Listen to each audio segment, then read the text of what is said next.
All right, let's rank John Carpenter's movies. I'm obviously the first person to have ever done this, obviously. Just a quick note, I have watched every feature-length thing that he's done, but I won't be including a couple of things. Body Bags is an anthology movie. It's really more of a pilot for an anthology show. I'm not including it. I have seen it, it's okay. And his Masters of Horror episodes, I'm not going to be including them because the whole Masters of Horror thing just, I don't think it really reflects the filmmakers all that well in particular. So, but anyway, you can see my complete thoughts about John Carpenter as a filmmaker here. Otherwise, let's just get to the rankings. Number 20 is Village of the Damned. This is a remake of a movie that John Carpenter loved when he was younger, and it is deeply inferior to the original. The original's visuals matched up a whole lot better than they do here, but there are basic script issues with this version of Village of the Damned that I don't think John Carpenter ever gets close to overcoming. The opening is creepy and pretty good, but then the middle section just drops the ball completely. You know, it's the story of 10 mysterious births in a remote California town, and you know, all 10 of them are weird alien creatures who look like kids, but they stand out way too much visually. The visual look worked a whole lot better in the original black and white British version. But then also there's the whole issue of parents connecting with their kids, and Carpenter just skips 10 years.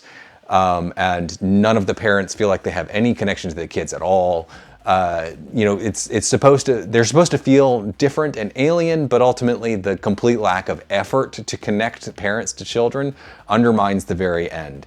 Plus, on top of it, the kids aren't that bad. Yeah, they do kill people, but it's always reactive instead of proactive. They're not just out there trying to screw with people. They are reacting to people screwing with them. So it makes them kind of awful bad guys. You know, it feels like this effort to soften the whole image. It doesn't really work. And this really is just the bottom of the barrel when it comes to John Carpenter's filmography.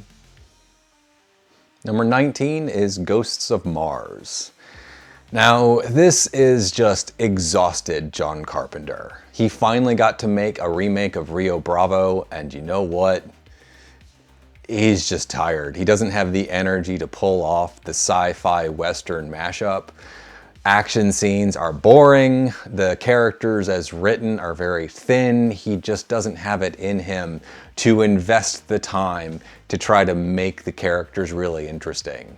It's a dull film. It's shockingly dull from beginning to end. You know, Ice Cube is kind of just not a good leading man here. John Carpenter seems to leave him completely undirected, and the supporting cast seems kind of lost. The entire production looks shockingly cheap, even though it was obviously not. It's like there's a certain flatness to the filming that makes it look like it was built for television rather than cinema. And overall, this just feels like John Carpenter giving it one last go and then kind of giving up once production started. It's an unfortunate end result. He did have one more movie after this, which is significantly better. Still not good, but Ghosts of Mars was just, I'm just glad it's not his final movie. Let's just put it that way. Number 18 is Vampires. Now, this movie definitely has its defenders. I'm just not one of them. I find it repetitive and dull and thin. It is a victim of a very sudden cut in budget. It went from $60 million to $20 million pretty much last second, and which required massive rewrites. And John Carpenter worked very fast to get those rewrites done, and I think the end result is, well, repetitive and boring. At the center of it, though, is James Woods. And you know what? He's fun. James Woods is often the best part of a movie he's in. Think of Clint Eastwood's True Crime, where just his handful of performances elevate every scene he's in. Not enough to save the movie, but, you know, and he's throughout this entire film just being this cynical, you know, it's another version of Snake Plissken. And you know what? I enjoy it. However, the story around him is kind of awful. The movie is obsessed with rules, and I hate rules in storytelling. You know, they're ultimately necessary, especially when you're talking about creating new things like vampires, and you need to establish how they work and how they don't work. But you know, the rules themselves are not that interesting. Kind of establish them and move, but the movie really digs in and tries to explain it. It's not through direct exposition, which is interesting, but through just like very intricate demonstration of how to kill vampires. And it gets really dull. And it's not helped at all by the fact that the beginning, opening, which is probably the strongest part of the film, ultimately just gets completely replicated in the end. So the actual movement of the plot to get to a vampire who's trying to get an ancient cross that was used in his the creation of him as a vampire is just not that interesting. But then on top of it, when there is the big action finale, it's pretty much all the exact same stuff that happened in the beginning with very slight variations. It's not like it's, you know, they have to find completely new ways to attack vampires in a completely new environment with new rules or anything. It's just, okay, we're going to do all the same things again. It's literally beat for beat with, again, small variations. And it's just not that interesting.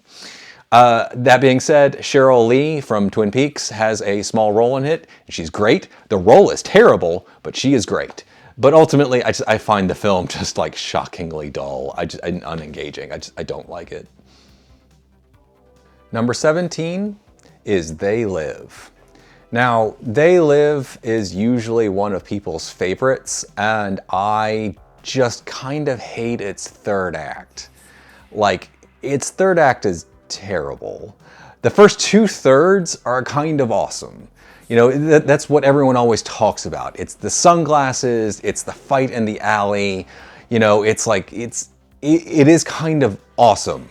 You know, it's born from, you know, a lot of frustration by Carpenter in a lot of different directions. It's his most political film. It's very anti-Reagan.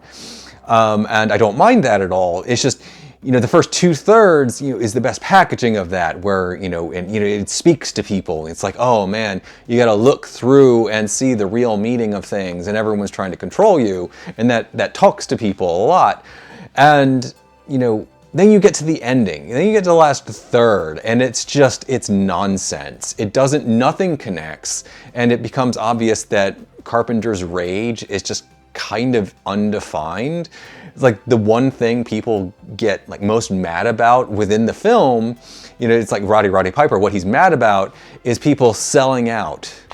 You know, it's not the strip mining of the planet, which is kind of implied late, it's the selling out part.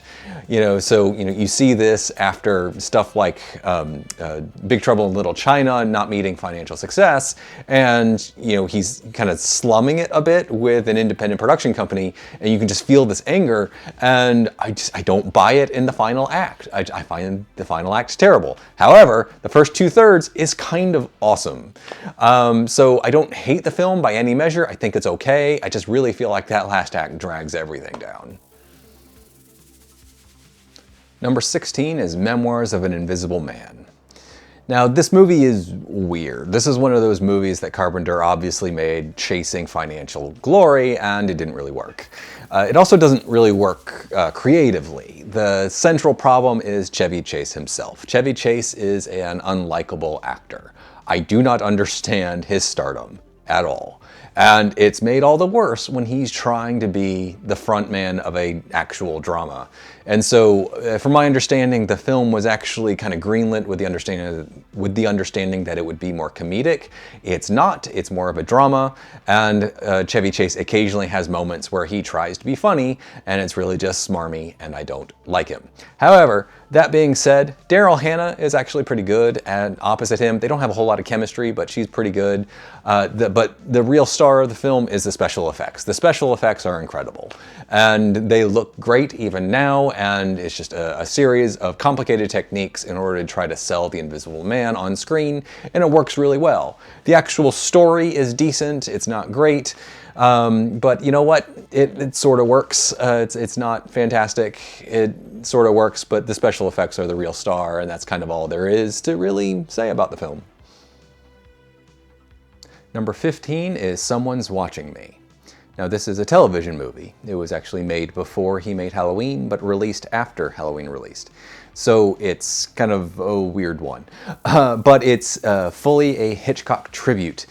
You know, most filmmakers who kind of grew up in the 60s and 70s idolized Hitchcock to a certain degree, and so they all have some sort of Hitchcock tribute in them. Someone like Brian De Palma made a career out of tributing Hitchcock, but this is Carpenter's. And you know what?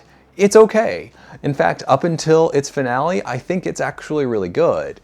You know, it's this portrait of a woman being tortured through phone calls, you know, through implication. She's being stalked, but she doesn't know who's doing it.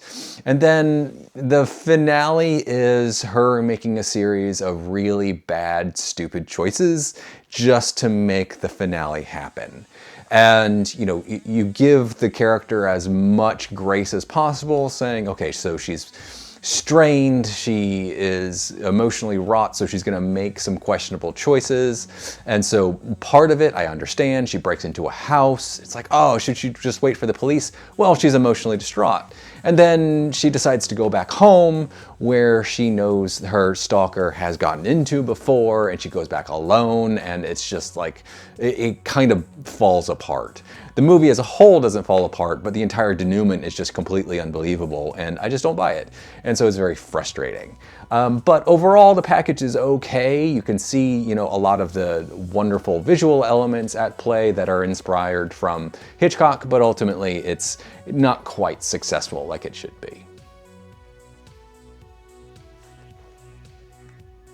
Number 14 is Christine. Now, this is a near miss for me. I like it, and I just wish a couple small things had changed to push it into like good territory. A lot of people love this film. I have some niggling little issues. So, you know, it's obviously the story of a young man who buys a Plymouth Fury, and, you know, the Plymouth Fury is possessed somehow, and the car begins to essentially control him and change him. It's the story of corruption, obviously based on a Stephen King novel. I think the King novel is a little better. I think it has a better grasp on the actual corruption element. Whereas here, I think Carpenter ends up focusing a little too much on Christine herself rather than the guy, Arnie. And I don't find Christine as a character, talking about a car as a character, to be that interesting. She feels just like a generic monster with jealousy issues. And I just find that jealousy element makes her less compelling as a character, as like a force of evil, than someone like a Michael Myers in Halloween, who has no motive. He just goes and he kills people. So Christine just ends up feeling like a jealous lover, a very thinly drawn jealous lover who happens to be a car. And it drags me out of it slightly. I don't find her that interesting. What is interesting is Arnie and Dennis, and, you know, the love triangle that develops with the girl. And I think that is actually solid. I just don't feel like it gets the right attention it needs in the film. Again, I think the book balances it a little bit better, but ultimately I get a little too frustrated with the focus on Christine herself for the movie. Number 13 is Elvis. The musical biopic. Walcard, the Dewey Cox story, just savaged the entire genre, and it's hard to see it straight from now on. It's okay. It's telling the entire life of Elvis Presley. John Carpenter, you know, he had a script that had to go through Priscilla Presley's approval, which sands down a lot, especially in the second half. But the first half is actually really solid. It's actually quite good, and it centers on the relationship between Elvis and his mother Gladys. And you know what? It actually feels like a story. It feels like the story of a young man approaching pop stardom. And, you know, it has this anchor of the relationship between mother and son to tell it. It's actually quite good.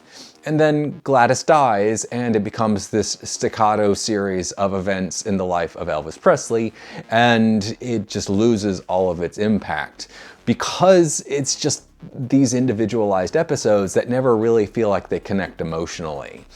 As I said, the script had to go through Priscilla's approval process, and Priscilla as a character in the film feels like nothing. She's just kind of there. And, you know, there are these events of, you know, firing his entire staff and bringing them back on that just kind of feel random. And so it's like the first half is really solid. The second half is staccato and just feels like generic rote stuff. And so the ultimate package is I much prefer the first half. I feel like the first half actually carries a lot of the film and really helps the film a lot. And the second half just kind of drags everything down. But it ultimately comes together in a package that's, you know, okay. Number 12 is The Ward. This is John Carpenter's final film. As of now, who knows, he'll pull together, who knows, maybe he'll pull together another production in, like, before I post this, who knows. But I think it's okay. It feels like a sort of return to form after what I feel like were disasters in Vampires and Ghosts of Mars. And you know what? It's predictable, it's small, its middle section is kind of boring and pointless, but ultimately the first and third acts make the movie to a certain extent. So it stars Amber Heard as a girl who is forcibly committed into a psychological ward, and, you know, the kind of obvious end to all of her friends disappearing within the ward. Jared Harris has a supporting role as the doctor, and he's actually quite good. Harris is a good actor, and he actually is able to make the role into a little more than just, you know, menacing, mysterious doctor. And the final act actually has some decent genre thrills. So, you know, if the middle section was meatier, you know, all of the supporting characters, especially in that section, feel extremely thin. But if that section had been meatier and more interesting, instead of, you know, a random, hey, everyone, let's just dance for no reason scene, I'd be more positive on the film. But as it stands, it's all right. You know, it's not bad. It's all right. Number 11 is Prince of Darkness. I think this is a testament to John Carpenter, the director, over John Carpenter, the writer. The script itself has issues. Characters tend to be very thin, and there's a lot of talk early about the nature of evil that the film ultimately just drops by the end. So there are certain unsatisfying elements from the writing in there. However, this is a showcase for John Carpenter, the director. He is blanketing the film in this very effective sense of unease and terror as a formless, shapeless horror that's more ancient than we can imagine is always just around the corner.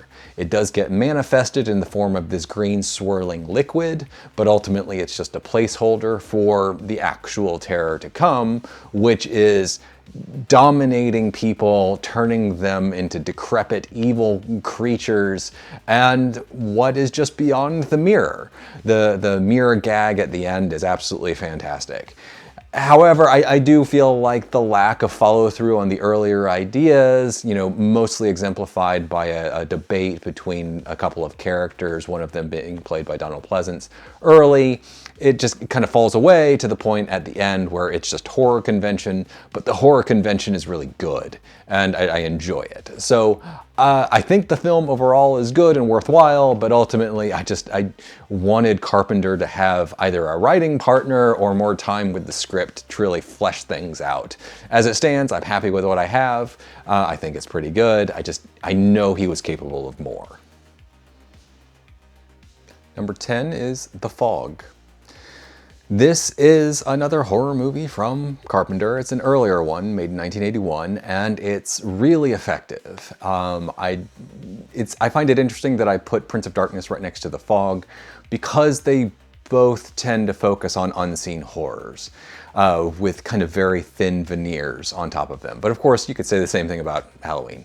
Anyway, it's the story of a remote seaside town being suddenly attacked by fog that kills people. It sounds boring, but the fog is hiding something. We do see the hiding things in shadow. They're old seamen, look like pirates.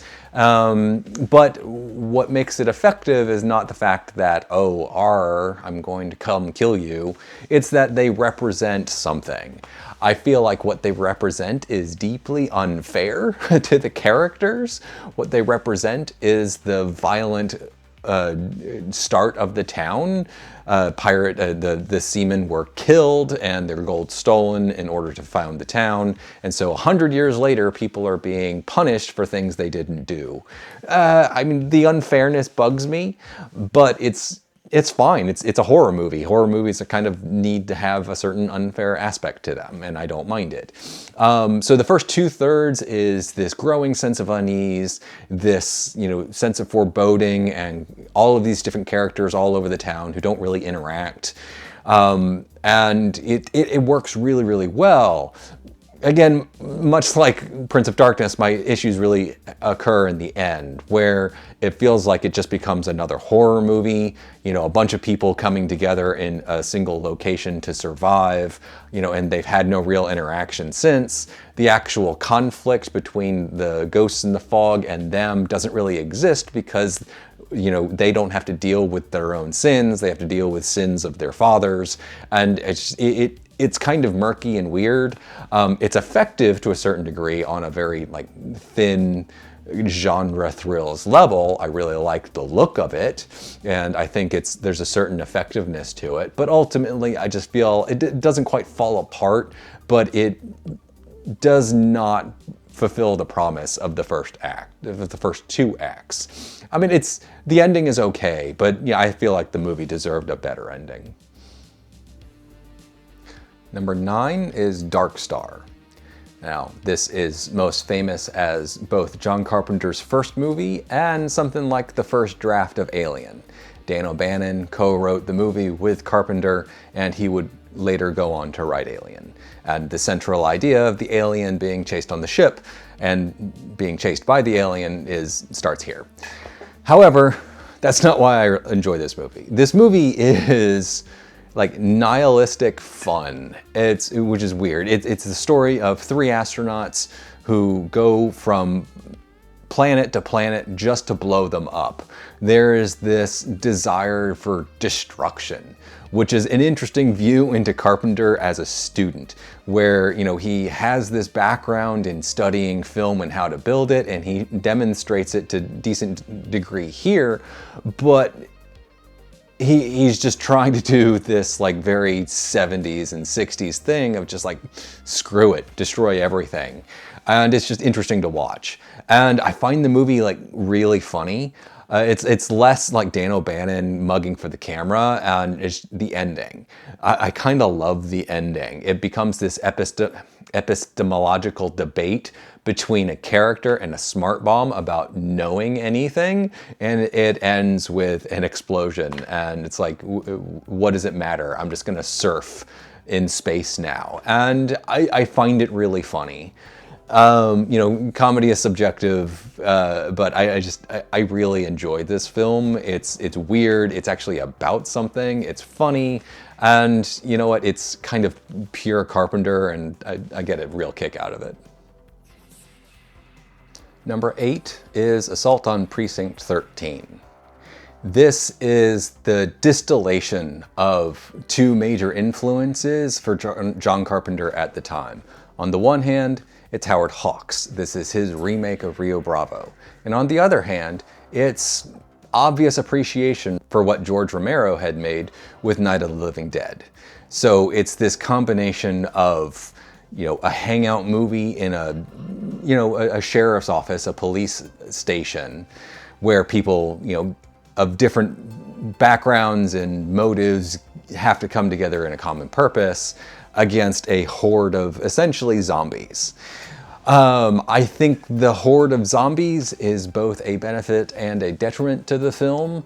In the beginning, it feels deeply thin, and it doesn't really work. It's why do they care? And why do they care about assaulting this? It feels just too thin for what it is to send like hordes of people to die.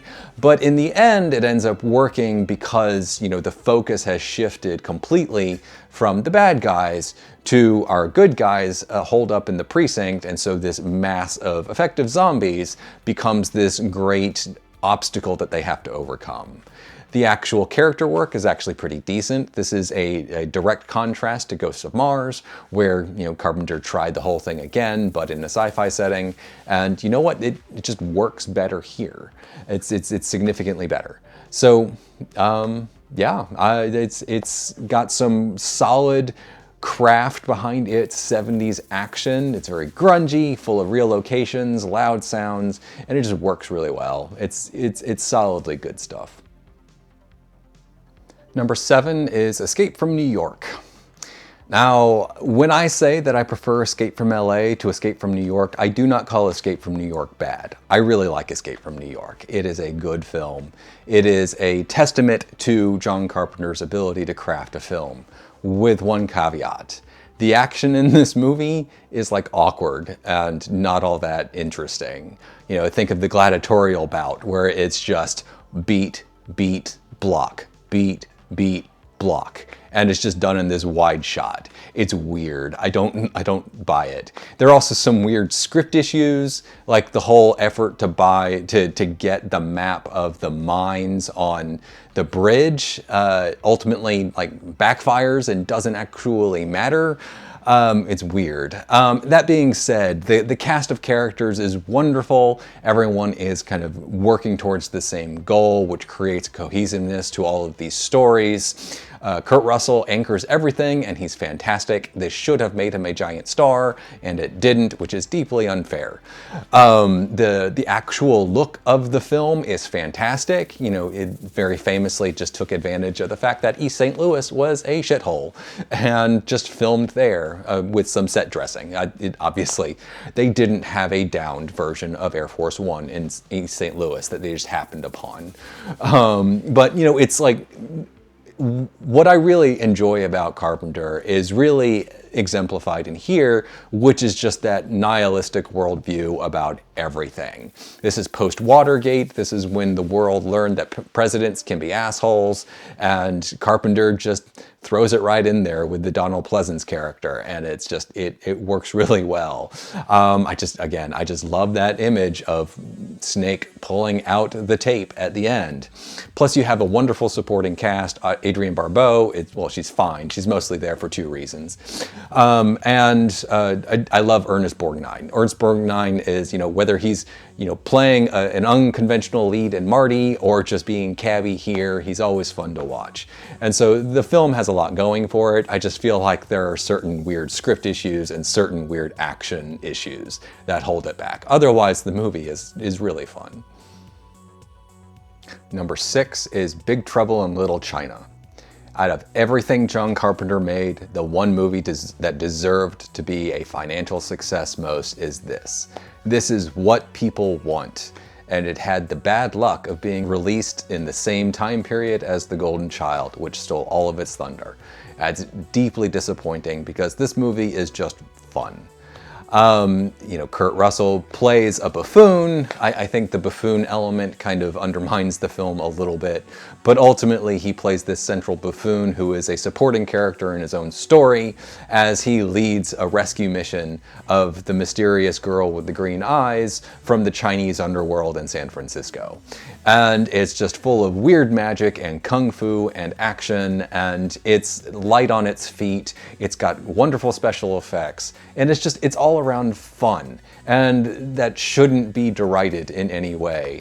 And the fact that this wasn't even a modest success at the box office is kind of what sent John Carpenter off to make Prince of Darkness in response.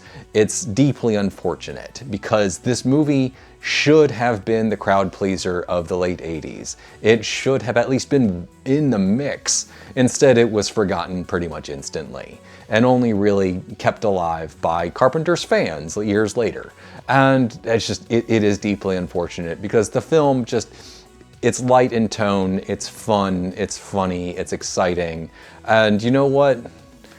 It's far from nothing. It really is one of Carpenter's best movies. Number 5 is Starman. Now, this is one of the least typical John Carpenter movies out there, and John Carpenter took the job because he needed to prove that he could make kind of more standard fare. It's still a sci-fi movie about an alien who falls in love with Karen Allen, and you know what? It works really well. It's more of a character piece than a sci-fi action piece. You know, he does, fit it in towards the end, which I think kind of undermines some things.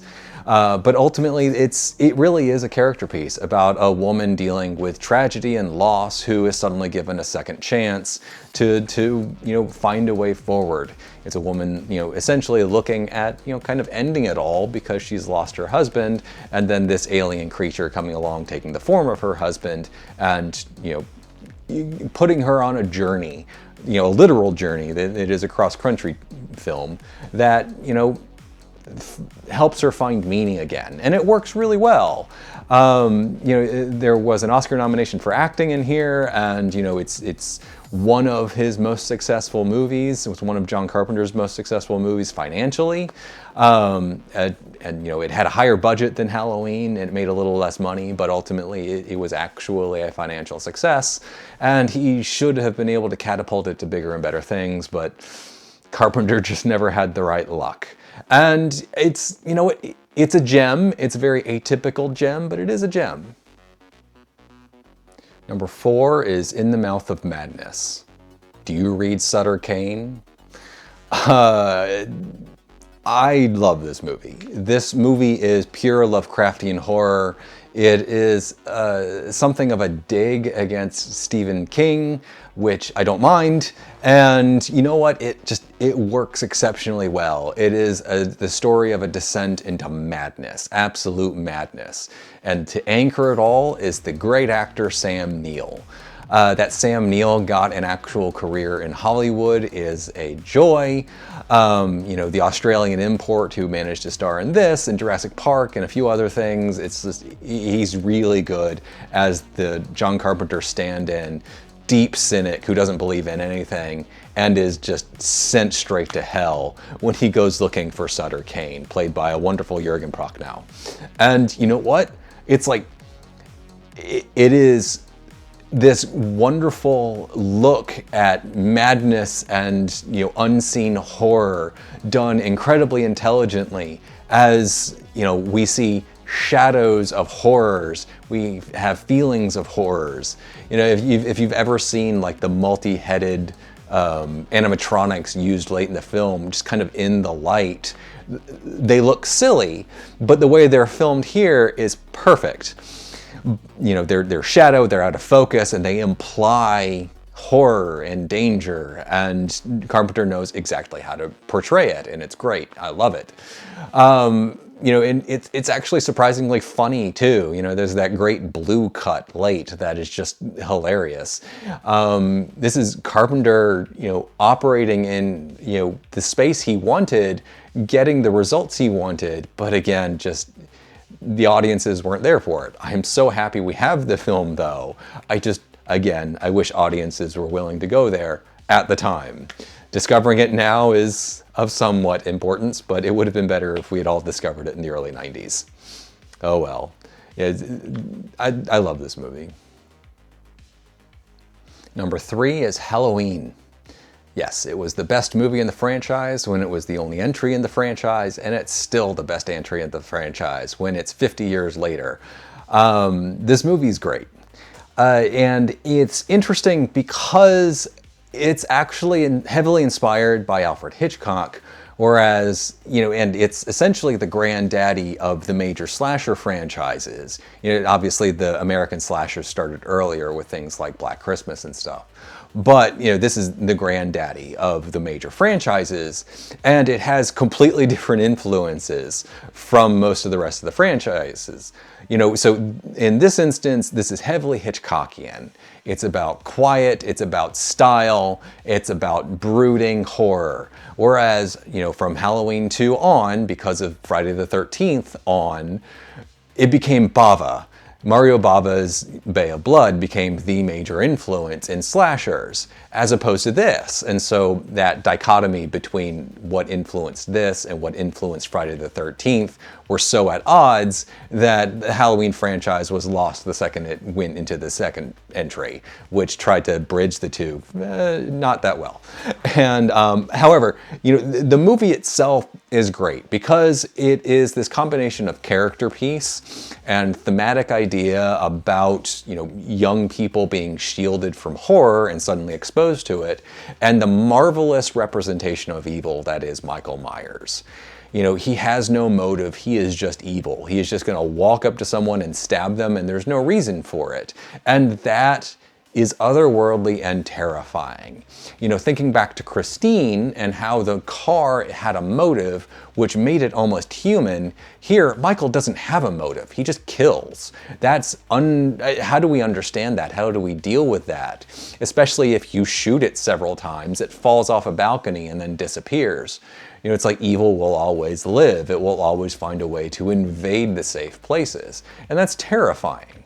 And of course, the movie is, not just ideas, but we have these very good performances from Jamie Lee Curtis, who, is making her own name in Hollywood at the time, despite the fact that she is, Hollywood royalty. And then Donald Pleasance giving this marvelous, frazzled performance that he would repeat again and again throughout the Halloween franchise. And it is an absolute gem. I absolutely love this film. It's wonderfully effective, and it's a quiet burn through most of it, but once it actually starts, alight, it's really worth it. Number 2 is Escape from LA. This is the movie I get all the shit for. I love this movie. I unironically love this movie, and I have no apologies for it. I think this movie's great. I think this is the great distillation of John Carpenter's anger at Hollywood. I think he hated Hollywood by the mid-90s, and this is the manifestation of it, and I love it. I am there for it. When I watch Escape from New York, I always feel like it's good, but it needs a rewrite. There are writing issues at play. It's like, jumps in time that never quite make sense. And this feels like that rewrite. Yes, it's effectively the same story. Its structure is largely the same. But you know what? I don't really care about repetition as long as the execution is good. So this repeating Escape from New York doesn't bother me in the least. What I really love is that it feels like a refinement of everything, and at the same time, an escalation where like the stakes are bigger, the concepts are bigger, the production is bigger, and it's great, and I love it. And people often talk about something like the basketball moment as being silly, and I don't agree. It's silly in concept, but I think Carpenter actually manages it really well, where it's just this tense exercise in Snake trying to survive under the threat of violence. And, it's in contrast to the gladiatorial bout in Escape from New York, which is honestly hard to watch because the execution is so weird. And so what I have here is, yes, everything is heightened and largely sillier. Yes, Snake surfs down the middle of Los Angeles with Peter Fonda for no reason. There is an actual reason. It's to get from one place to another. So it's base mechanical reason, but it's fun. I love it. And then you get to the ending. And the ending is just Carpenter just saying fuck it to everyone, and turning Snake Plissken into effectively a mass murderer by turning off all of the electricity all at once, and because he's just so sick of what the world has become. And you have Kurt Russell once again playing Snake Plissken, and he's fantastic, just essentially just being world weary and awesome. And then the supporting cast is great. You got Steve Buscemi, you've got Cliff Robertson, you've got Pam Grier, and it's fantastic. I love this film. It's kind of everything I love about Carpenter, including his attitude, in one package. And you know what? I don't get people who hate it, and most people hate it. So sorry. I love this movie. Number 1 is The Thing. Carpenter's remake of what might be Howard Hawks' film, The Thing from Another World, this is his masterpiece. This is a absolutely great film. This is his craft on full display. This is him taking the Howard Hawks influences. This is him taking the craft he learned at film school and applying it to the early 80s with creature effects that are still unparalleled and creating this oppressive, terrifying portrait of isolation and paranoia. It is so fantastic. Once again, anchored by a great performance by Kurt Russell. The fact that he wasn't a major movie star because of these movies is, again, deeply unfair. But the actual end result of this film is one of the most influential horror movies ever, and just one of the most entertaining horror movies ever. I swear, that blood test scene is still getting replicated today. Sinners had a version of it, and it was a direct influence to this. I love this film so much. I love the sense of terror. I love the sense of oppressive isolation. This is not something to just throw on and enjoy, but you know what? I still do it. It is such a wonderful entertainment in just like the weirdest of ways, because it is just this great horror film that deserves all of the attention it should have gotten. Again, this was the movie that should have propelled Carpenter from promising young filmmaker into established filmmaker, and that it failed miserably is, one, not a surprise because of the material and the tone, and two, deeply unfair. The guy had marvelous talent, and can you imagine what his career would have been if this had been a success? You know, you can say that at like almost any movie in his career, if this movie had been a success, if this movie had been a success, but this was the real turning point that should have been. And that it's not is just one of the minor tragedies of Hollywood over the last 50 years. So that's it. The definitive ranking of John Carpenter's movies. I am obviously the very first person to ever do this. So, you know, it's obviously my preferred ranking. You know, They Live is way too low for most people, but I just don't get into it. Escape from LA is way too high for most people, but you know what? I get such a kick out of it. And you know what? I really like Carpenter. You know, I fully get the fandom around him now that I've fully discovered his entire filmography. Well, I discovered it a few years ago. And you know what? I just wish he had been able to make more. This is one of those careers that feels kind of tragic because there should have been more, but there isn't. But in the end, I'm just glad with what I have. So, Mr. Carpenter, thank you very much for the entertainment. I hope you enjoy jamming with your kids, you know, instead of making movies, which is a giant pain in the ass. So once again, thank you very much.